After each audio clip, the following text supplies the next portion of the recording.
নমস্কাৰ। কবিতাৰ শিৰোনাম মই নাৰী দ্ৰৌপদী।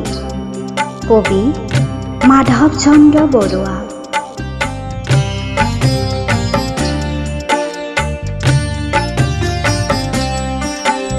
মই নাৰী দ্ৰৌপদী, পঞ্চপাণ্ডৱ মোৰ প্ৰিয় স্বামী যদিও সিদিনা স্বয়ম্বৰত হাতত বৰমাল্য লৈ মোৰ জীৱন যৌৱনৰ প্ৰথম শিহৰণ অনুভূত হৈছিল কৰ্ণৰ লগত। নামি আহিছিল মোৰ কল্লোলিত বক্ষত যৌৱনৰ অপূৰ্ব জোৱাৰ। বাজি উঠিছিল মোৰ মন আৰু হৃদয় জোৰাই প্ৰেমৰ ঝংকাৰ। কিছে আছিল চমৎকাৰ, অসীম শৌৰ্য, বীৰ্য, সৌন্দৰ্য আৰু হিমালয় সদৃশ গুৰুগম্ভীৰ পুৰুষত্ব কৰ্ণৰ। তেতিয়াই হাতৰ বৰমাল্য অৰ্পণ কৰিছিলোঁ মোৰ হৃদয়ৰ মণিকূটত কৰ্ণক।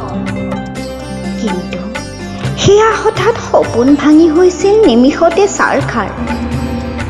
মোৰ দৰে এগৰাকী নাৰী অৰ্থাৎ কুন্তীৰ মাতৃত্ব দোষ আৰু বান্ধোন আছিল সমাজত।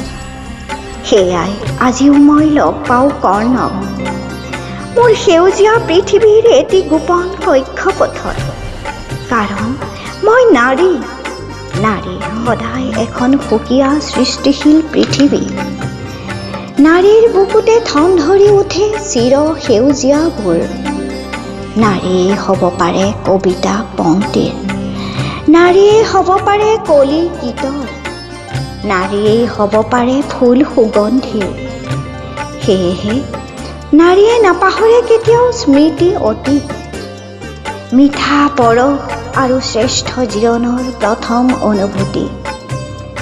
জপা কাপোৰৰ দৰে সাঁচি হৃদয়ত ৰোমন্থন কৰে দেহৰ নিভৃত ভাজত।